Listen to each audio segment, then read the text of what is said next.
stress. Stress. Stress. Dr. Fleming, we took the opportunity to send out some flip video cameras to each site. Our site leaders then interviewed Pfizer colleagues. They spoke and discussed circumstances that are causing stress in their life, how they may be impacted by that as well. Let's take a look at those, and perhaps you can provide some counsel and some direction for them. I have the opportunity of being able to commute from the Kansas City area, and I work in Lincoln 3 days a week, and then I work remotely from home 2 days a week. And that's where I encounter most of my stress, is trying to stay organized enough to have offices in 2 different locations. What I find is that I need to stay as organized as possible. I try and keep lists of what needs to be accomplished. When I don't, that's when I encounter the most amount of stress in my life. Yeah, what we just saw is a really good example of someone really using information well, right? We talked earlier a little bit how sometimes, the brain doesn't like to receive common sense type information when it's not ready to change. And so we see with Rich that he's done a nice job taking a tip that can really help him stay pretty organized with these 3 different offices and such. Staying organized, keeping things clean and clear. I actually think most likely Rich is also probably doing boundary work really well, right? So things don't blur too well, and all of a sudden he's got multiple stresses that really could be separated nicely. Because when I hear staying organized, I also hear good boundary skills. So really, at the end of the day, he's really got his brain in a place that's really ready to learn and take in new information. Yeah.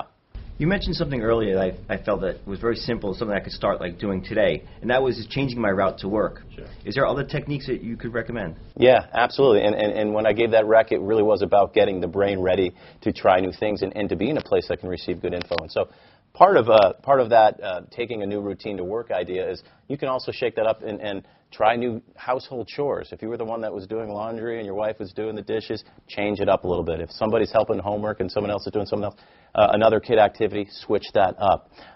If you're taking a night school class and you're sitting in the same chair every day or in your evening, go to a different seat. Really, all these little things add up and really make your brain neuroplastic at the end of the day. Stress. Wow. I've recently transitioned to 3rd shift from 6:30 a.m.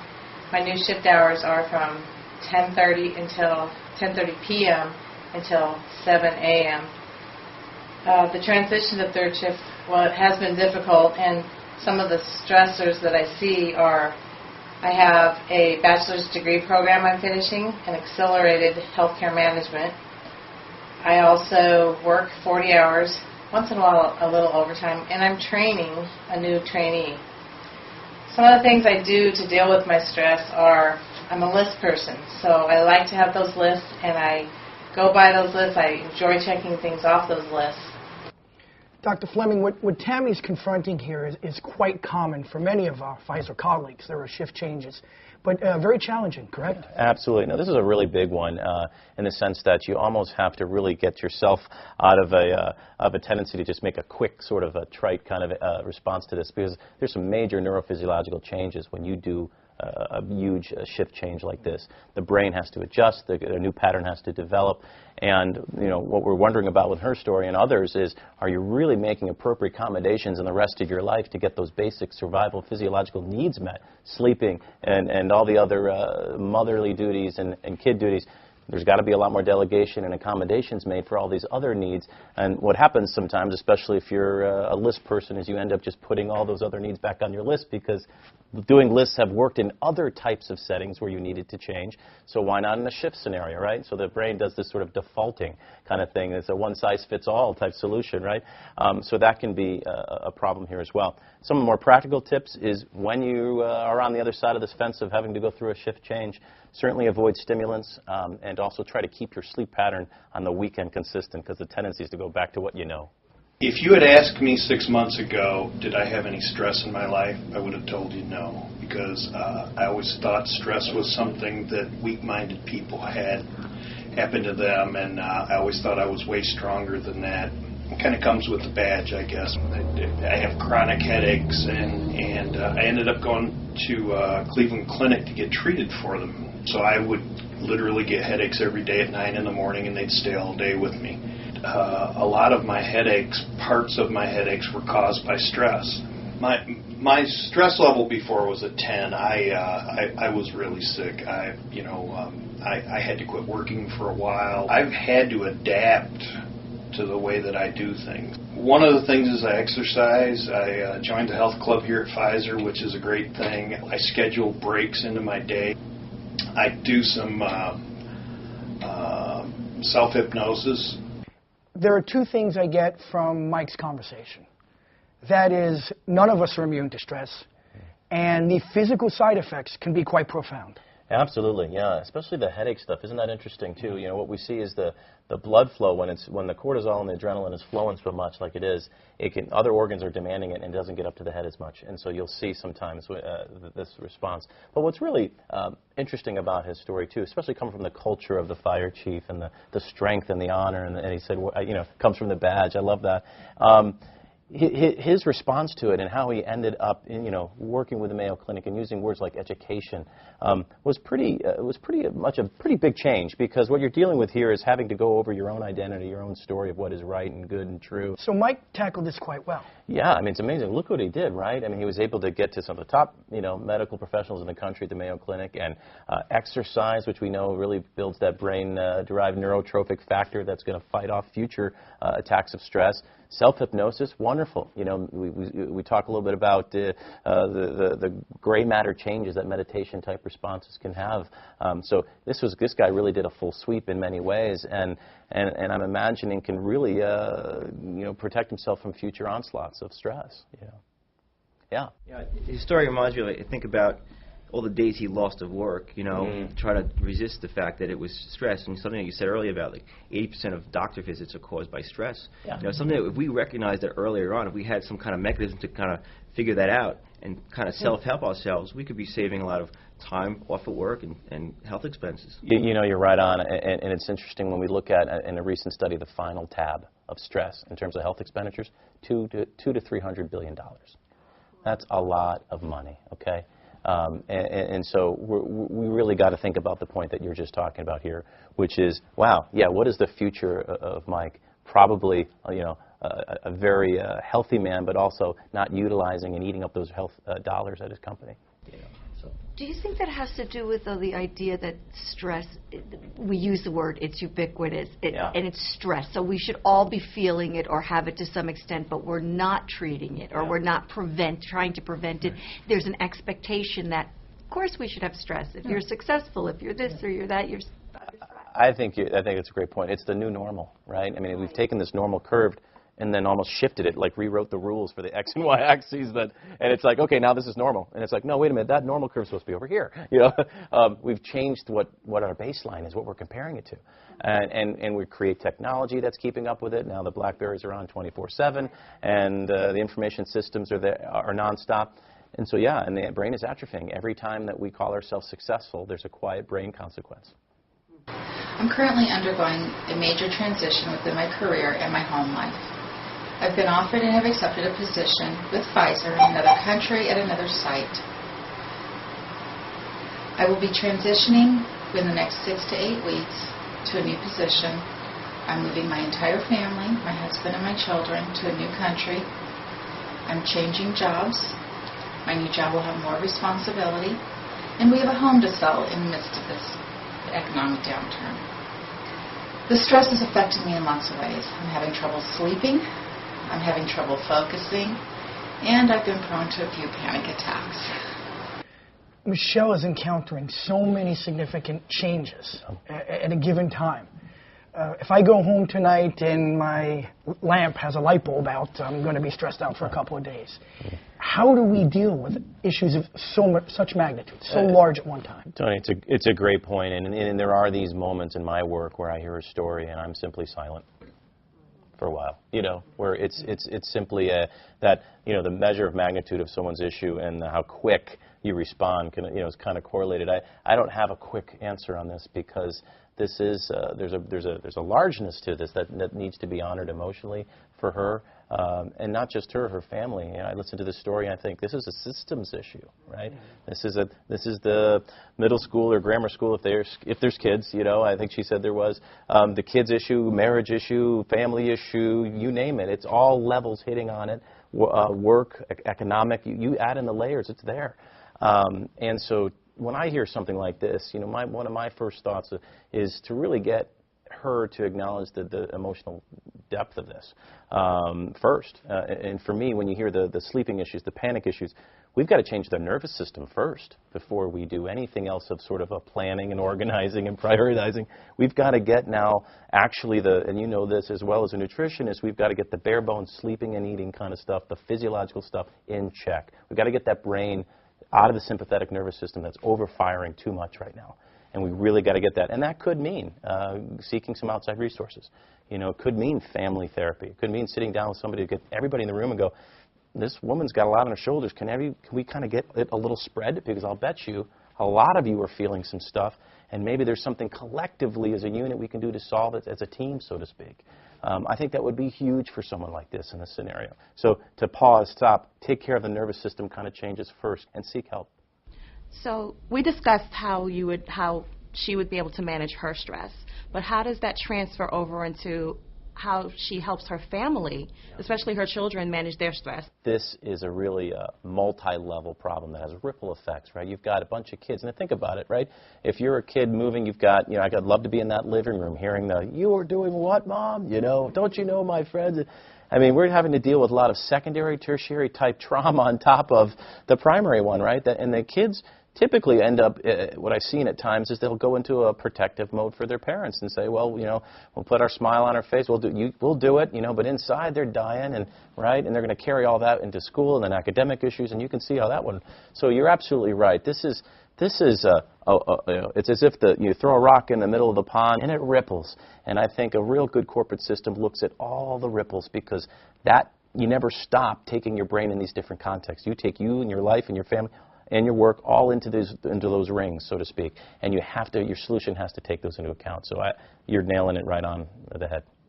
Most recent incidents I have is with my father. He was recently diagnosed with inoperable lung cancer, and it was a surprise situation. And he went to the hospital and got a diagnosis of that. We set up 2 twin beds in our living room and moved them into assisted living in our house. And recently they determined that Dad was no longer in a condition where he could continue to receive chemo, and he would have to be moved into a hospice situation. So been a lot of significant events happening on short order. I found that I found myself sometimes short and crabby with the folks. By far the most helpful for me was I had accumulated several weeks of vacation time that I would continually carry over year to year to deal with family emergency kind of a situation. Dan is in a very difficult situation. Yeah. Where do we go? Yeah, this is a tough one. You know, his story really reeks of a sort of a universality of life and the cycle, and well, we're all going to have to go through this. And what I found was interesting in his story was the way he sort of allowed himself to just plug and chug through the steps that were natural and didn't make it worse and fight it, or didn't sound like he was having a lot of over-the-top anger, a little irritability, of course. But he was able to kind of go with the flow, I think, a little bit. I think what also helped him get off of this learned helplessness feeling that can also be a real stressor when you really don't know what to do in these uncontrollable times is he seemed to do a lot of research and learned a little bit more about what he needed to do for his parents to get them into the appropriate hospice facility and such. And that education, that empowerment, that doing the research can really help kind of give you some sense of control at a time when you don't have it. It worked for him, you know, the saving up the vacation days and thanking God that he had him to get him through that, and certainly no judgment made on that in any way. It worked for him. There's the other side of the coin potentially is, wow, you know, this he could really use some right now maybe to get through some of this, and potentially in another scenario like this, I would advise use your vacation days more regularly if you can use some assertive communication with the proper people that you work with to help work with you. And hopefully, you know, there's some reasonability to get through this at these times. Well, Dan's story does seem extreme. I think to some degree we're all going to experience that and haven't already. We're going to experience the loss of family members. Yeah. So I definitely could relate to that. No, you're right on. And really, you're right, because it's so common. I'm not quite sure the answer is complete eradication of stress. In a way, it's simply sort of honoring it in a way that's not derailing you and making it an acute stressor, not chronic. Personally, I've been involved in a team and training group, which is a fundraising organization for the Leukemia Lymphoma Society. We are required to raise a certain amount of money to be involved in the program and to do the event that we sign up for. It involves a lot of involvement with people you've never met before. It can be kind of stressful asking for money from people that you really don't know, that don't know you, that type of thing. But in my book, that kind of stress is a good stress because it does get you out there, gets you to know new people, gets them to know you, helps you when you're involved in something that's beneficial for others. So I think that's a good stressor probably for me. I've been told that one thing we can do to reduce stress is exactly what Rhonda's doing, community work, to go out and help others. Is that advantageous for us? Yes, if you really want to. If you can do it, if you're emotionally, spiritually, what have you, in the right place, and I put that in quotes because I know we talked a lot about brain being right. What I mean by that is a place that's truthful, reality-based place. Can you be fully present to do a lot of this? I got a little concerned potentially in there around when somebody is saying it's a good stressor. Probably. It's funny what we could listen to in my line of work. You know, when you hear these qualifiers, they actually say sometimes more of the truth. And I just wonder, feeling for her and having empathy for her, if she really is in a place that she's able to do this, or is this more of an intellectual concept in a way? Is it some distancing going on that and that's causing her to have more stress, which probably is hitting the one-size-fits-all button for her, which is organize. And keep everything organized, and that's sort of the one-size-fits-all response. And we go into our default-making patterns, and the brain loves that. And so, and I just think once she's in this kind of line of work, if she's not emotionally fully there, now she's got the external pressures of actually now having to raise the money, and now you've got a snowball rolling, so. It just sounds like a lot of these coping mechanisms are very like check off the box. Bingo. Yeah. Like that's. Absolutely. Yeah. And that's funny how the brain works because it'll take something that's true in one capacity, and we saw that earlier in the video where staying organized was working for somebody because it was the right context. It was a lock and key fit. But once the brain gets that, it now over-applies it to other contexts. And so and when I call it in my work, I call it a half-truth solution. It was kind of sort of right. When it's misapplied, it becomes now something not so effective. And it's tricky, right? So we're back to that whole Einstein quote of no problem ever going to get solved until you get to another level, than the problem was created on. You've got to go to there. And so it means going behind first-level solutions.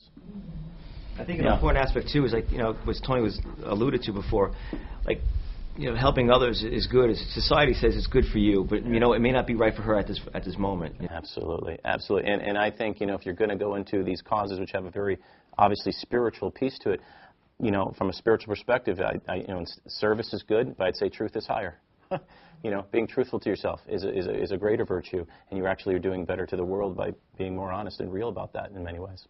I think we've been through a really tough period where right-sizing, downsizing, the programs that have created a sense of insecurity about job stability have had an effect that's difficult for people to be focused on what they're doing. Dr. Larry Ivy talks about many of the uncertainties we've seen here at Pfizer, in particular economic uncertainty. We have to live with this daily. Are there strategies, are there ways to work with that? Yeah, absolutely. When we look at tolerating just daily uncertainties of living, I think they carry much of an edge now more, in terms of lots of shifts going on in terms of what we thought was normal and what really is what we have to tolerate now. I think it's really preparing your brain to take these shifts in good stride so they don't become trauma itself. Because what ends up happening is these things do code in the brain as trauma, as what we would call a very significant event, whether you're suffering from PTSD, coming back from combat in Iraq, or having to shift in some radical new ways your whole economic, social, personal ways of doing your life, what have you, in your family. So really, it is about almost building a trauma-immune brain as much as you can in day-to-day decisions, which is all about the exercise, all about the tolerating dissonance, changing your routine, brain rehabilitation regularly, working your attention systems and neural networks and working memories to get more nuance, to deal with complexities more. So when uncertainty comes, your brain goes, yeah, I've seen that pattern before. It's this complexity. I'm going to code it over here. I'm not going to have an anxiety response. I've gone through it again. So what's happening is the reason why we're ill prepared is we're too much in damage control every day in our life. It's all about the cortisol kicking in. We're all fixing and problem solving and getting through crises one after one after one. And then, of course, we're ill prepared. It's kind of like you're not going to save for your first house if you're spending all the time, right? You're not going to save for this sort of psychological future, brain future of uncertainty if you're spending neurologically all the time on just fixing the cortisol problems in your brain. Dr. Fleming, we've gone through a lot of information today. I'd like to open up to our audience, and let's ask them what they've learned and the insight that they have gained. Well, for me, the overarching theme here was about stress and making me think differently about stress. I guess I always had an idea that stress was natural, part of everyone's life, daily life, but now I think that there is definitely something I could do about it. And to hear a lot of the stories that the impact that stress has on people's physical health, and to learn that there is actually something that we could change to help us, I think for me was the overarching theme of what I learned today. I think what I've learned is that I need to stop right now in my tracks and really think about the brain and how my brain is functioning and how it needs to be rewired so that I can think about stress differently and that I can think about it on a different plane. And then I can start to implement more of the stress relievers. But before I change the way I'm thinking and the way I'm reacting, I'm never going to really get to the root of the issue. And I really do want to get to the root of the issue and then be able to have a life that I can maintain. One of the things you mentioned that I really liked was how you were talking about control and expectations and how your mind is kind of playing behind that. I mean, there's only so much you can control, and you can't meet all the expectations that are out there. And so every time you try to pump yourself up by saying, I'm in control and I'm meeting these expectations and I'm a success, well, inside you're dying a little bit inside. When you said that to me, that really resonated, and I think I'm going to take that away from today. I'm sitting here and I'm thinking about all of the things that I do every day exactly the same way. I go to the gym Monday, Wednesday, Thursday. I get up at the same time. I take the same bus. Everything is the same. And how easy it would be to just make really small changes. And maybe those really small changes will really impact my everyday life.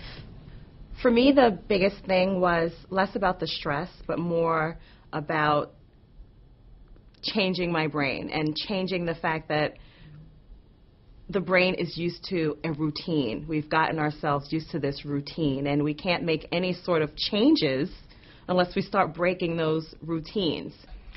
So, Dr. Fleming, we've discussed a lot. What does it all mean? What's the bottom line? Bottom line is stress is serious. It's serious mostly because it's not what we think it really is. I find that to be really what I want people to take away. It's something to flip over, look around, hold it up to the light, catch a new version of it, make sure you're not missing something underneath all the rocks in your brain, so to speak, that you're not looking at things only from one dimension. Stress has to be dealt with. It'll constantly raise havoc even when you don't know it. That's another big point, too. So get help and know that there's something you can do. It is clear that stress is a very serious issue, and we urge all Pfizer colleagues to address it with positive actions. Through Healthy Pfizer, we have a variety of resources available. We have telephonic coaching and online coaching. Additionally, through our LMR program, we have 24/7 telephonic counseling. And where available, we also have on-site counselors. We encourage all Pfizer colleagues to take advantage of these very valuable resources.